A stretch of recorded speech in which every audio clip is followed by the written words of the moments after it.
အားလုံးပဲမင်္ဂလာပါဗျကျွန်တော်တို့ဘာဆိုင်မိကန်ဆိုပဲဆရာမင်းဒုက္ခပါเนาะဒီဗီဒီယိုလေးကတော့10ရက်5လ2025တရက်တာငွေဝယ်စီမဲ့ရည်ရည်မျိုးပြောပြပေးမှာဖြစ်ပါတယ်เนาะအဲ့တော့10ရက်5လ2025တင်လုံးတဲ့ဝီအတွက်ကံကောင်းတဲ့အယောင်လေးကတော့အစိမ်းအောင်ရွှေအောင်လေးဖြစ်ပါတယ်เนาะဒီခုလိုအစိမ်းအောင်လေးတို့ရွှေအောင်လေးတို့ပါတဲ့ဟာလေးရောရှိတဲ့အယောင်လေးဒါမှမဟုတ်အစိမ်းအောင်လေးရွှေအောင်လေးကိုဝတ်ဆင်ပါအဲ့လိုမျိုးမဟုတ်ဆိုလို့ရှိရင်အစိမ်းအောင်စက်ကူအပိုင်းလေးဒီလိုမျိုးရွှေအောင်စက်ကူအပိုင်းလေးကိုငွေငွေစက်ကူလေးပါငွေစက်ကူထည့်တဲ့ပစိုင်းလေးတွေမှာထည့်ဆောင်ပါဒါမှမဟုတ်ဆိုဝဲကောင်းလိုက်မှာထည့်ဆောင်เนาะပစံထားတဲ့မှာထည့်ဆောင်ပါအဲ့တော့ကတရက်တာတော့ငိုစီမဲ့ရေတွေလေးပြောပြပါမယ်လိုအပ်တဲ့ဟာလေးကတော့ဖြောင်းနိုင်တိုင်းလိုမယ်နောက်ခဲတဲ့ချောင်းလိုမယ်နောက်ဒီလိုစက်ကူဖြူလေးတွေ့ရလိုမယ်ပြီးလို့ရှိရင်ဟောလို့ငွေစက်ကူ1000နဲ့တွေ့ရလိုမယ်အစ်စ်ဆိုရင်ပိုကောင်းတယ်အစ်စ်မြရင်ဟောလို့ခက်လက်လက်လေးဆိုရင်ရပြီเนาะအဲ့တော့ဟုတ်ပြီလိုအပ်မယ့်ဟာလေးပြပေးမယ်เนาะဒီအောက်လေးခက်တော်တော်လေးပြလိုက်မယ်ဖြောင်းနိုင်အညီလေးကိုဟောလို့ဒီလေးထုံးတယ်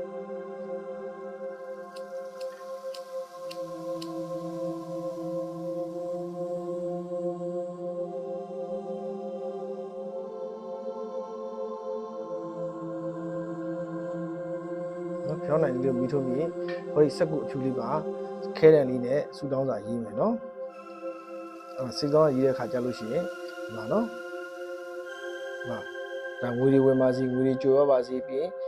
ကျွန်တော်တို့ဘရင်ကြီးတဲ့လူဆိုဘရင်ကြီးလူများလာပါစီပေါ့เนาะတခြားစီးပွားရေးလုပ်တဲ့လူဈေးအောင်ဆိုဈေးရောင်းဝယ်လာမလားပါစီစီးပွားရေးလုပ်တဲ့လူစီးပွားရေးဆင်ပြတယ်ပေါ့เนาะပြီးအောက်ကနာမည်လေးရေးမယ်ဒီငွေတက်ကလေးရေးမယ်เนาะနာမည်ရေးငွေတက်ကလေးကျွန်တော်ငွေတက်ကလေးဆိုအပြည့်ပြီးမပြတာကိုလက်ကလေးနဲ့အုပ်ပုံလိုက်เนาะအဲ့လိုရေးမယ်ရေးပြီးလို့ရှိရင်ဟောဒီစက်ကူလေးကိုเนาะဟောဒီပတ်စံလေးရဲ့နောက်ကျောမှာကတ်မယ်เนาะဟိုနောက်ကျောမှာကတ်ပြီးလို့ရှိရင်ဟောဒီဖျောင်းနိုင်မီးလေးအောင်ရတဲ့နေရာလေးမှာရေးချမယ်เนาะချပြီးလို့ရှိရင်ခုနဆူတောင်းစားထဲမှာရေးရတဲ့ဟာလေးကိုเนาะတေချာလေး၃កောက်ဆူတောင်းမယ်ငွေများဝင်ပါစီငွေကျွေးပါစီဘင်းကြီးလူများလာပါစီငွေများဝင်ပါစီငွေကျွေးပါစီဘင်းကြီးလူများလာပါစီငွေများဝင်ပါစီငွေကျွေးပါစီဘင်းကြီးလူများလာပါစီအဲ့လိုဆူတောင်းတဲ့အချိန်မှာလည်းကိုယ့်ရဲ့စိတ်ကူးထဲမှာပတ်စံတွေဝင်လာပြီးငွေတွေကျွေးနေပြီးဘင်းကြီးလူများလာနေပြီးစီးပွားရေးသမားတွေစီးပွားရေးပေါ့နော်ငွေနဲ့အဆင်ပြေနေဆိုအာယုံထဲမှာမြင်အောင်ကြည့်ပြီးတော့เนาะမြင်အောင်ထင်အောင်ပြီးတော့မှတခြားလေးဆူတောင်းပြီးเนาะဆူတောင်းပြီးပြီဆိုလို့ရှိရင်3မိနစ်လောက်ထားပြီးเนาะဒါအချိန်မင်းညာတဲ့တော့ဆက်ပြလိုက်မယ်3မိနစ်လောက်ထားပြီးရှင်ငွေစက်ကူအောက်မှာရှိတဲ့ဆူတောင်းစာလေးကိုပြန်ထုတ်ပြီးလို့ရှိရင်ငွေစက်ကူကတော့ဒီတိုင်းပဲ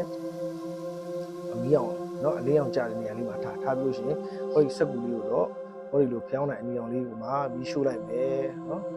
မီးရှို့တဲ့ခါကျရင်လုံးဝပြာကျသွားအောင်ရှို့မယ်เนาะလုံးဝပြာကျသွားအောင်ရှို့လိုက်ပါဟုတ်ပြီအဲ့လိုမီးရှို့ပြီးတော့လို့ရှိရင်ဒီတိုင်းလေးတိုင်းပဲเนาะဒီဖျောင်းနိုင်ကုန်းတဲ့အထိဆက်ပြီးတော့ထွန်းလာမယ်အဲ့တော့မိမိကအချိန်ကြီးမကြည့်နိုင်ဘူးဆိုလို့ရှိရင်လည်းရပါတယ်ထွန်းလာကြလို့ရဒါပေမဲ့မီးနဲ့လုပ်တဲ့ဖြစ်တဲ့အတွက်ကြောင့်နည်းနည်းလေးမီးကိုဖြူဆိုင်ပေးပါအဲ့တော့